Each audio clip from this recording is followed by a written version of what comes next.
what's up, guys? I'm flying solo today. It's kind of light. I don't really have a lot to do, maybe about 2 or 3 yards. But probably won't be doing that because it's raining again. And I'm not complaining about the rain. Believe me, I love it. But sometimes it just it slows you up. Slows up your progress. Can't get to these customers fast enough. Most of them are understanding, but some of them act like they're the only customer I got. So basically, like I said, the streets are real wet, grass is wet, and remember what I said once in one of my earlier videos. Your best cut is gonna come from a dry surface. Sometimes you can get away with it if it's like a lightly rained or whatever the case may be, but it rained all last night. It was actually a little sunny this morning, and then here it comes again, rain. So actually I cut one yesterday that has a lawn fungus on it. Got some brown patch, and it's pretty bad. So actually I'm gonna go and treat it today with some Scott's fungus control. Normally I use Immunox by Spectracide, but can't seem to find any in stock at any of my local stores. Trying to get me to order online. I need it today, but normally that's what I use. I use liquid Immunox. That stuff works, real good. Haven't really used Scott's fungus control that often. Actually, it's got some good reviews or whatever the case may be. So I'm gonna head to this 1 yard. Go ahead and treat it. Pretty much call it a day.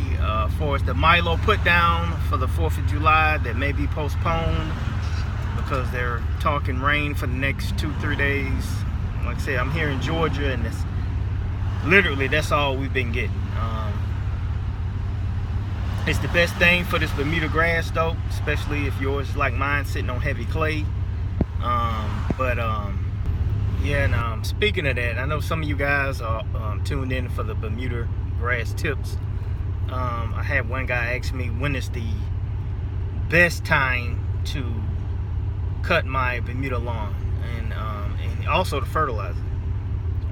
Just depending on what schedule you're on for your fertilizer program. Spring, summer, you got the fall. If you're doing organic, you may be doing it like monthly or every 6 to 8 weeks. The best time to fertilize, in this order, the best time to cut and fertilize your yard is actually right before it's supposed to rain. If you cut it first, then go and do the fertilization. The reason I say you do these things right before rain, because generally after you cut your grass, it's going to go into repair mode. It's going to try to fix itself, and by you fertilizing it also with that rain coming, that natural, all natural, remember, no fluoride or any other chemicals built into it, straight out the sky, all natural. Really promotes growth. Now if you've been cutting it on the regular, you're trying to promote sideway growth, and if you haven't been cutting it on the regular, it's kind of growing tall.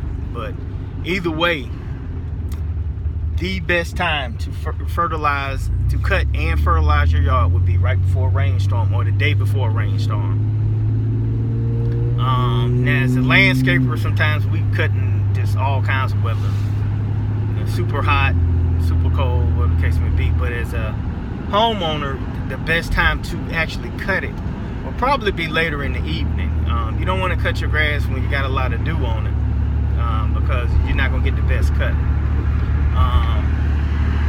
Sometimes in the middle of the day, if the temperatures are not exceedingly hot, like low 80s, 70s, somewhere around there, that probably be the better time when you get full sun on your yard and your grass is standing up at its tallest.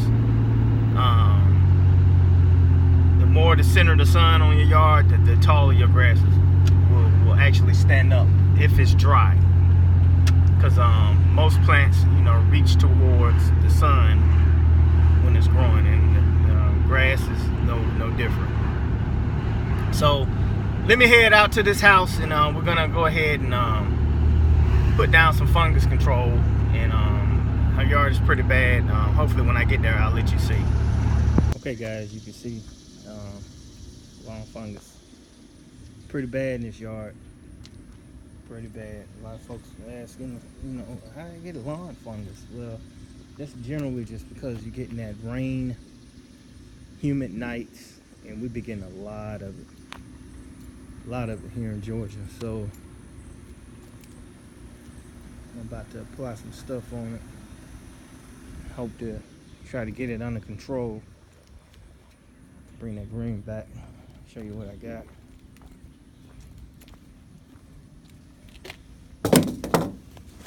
This guy's lawn fungus control.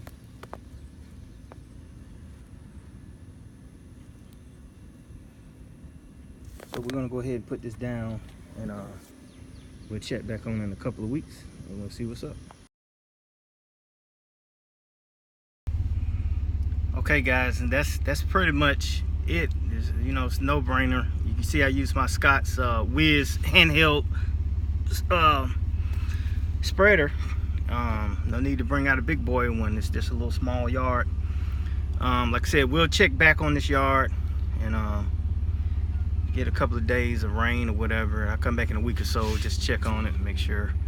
But yeah, that's pretty much, you're getting a lot of lawn fungus here with all this excessive rain.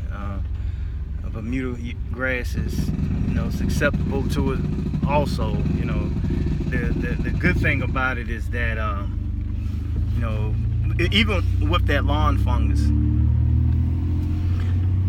Bermuda will bounce back. Now you got fescue and all, centipede,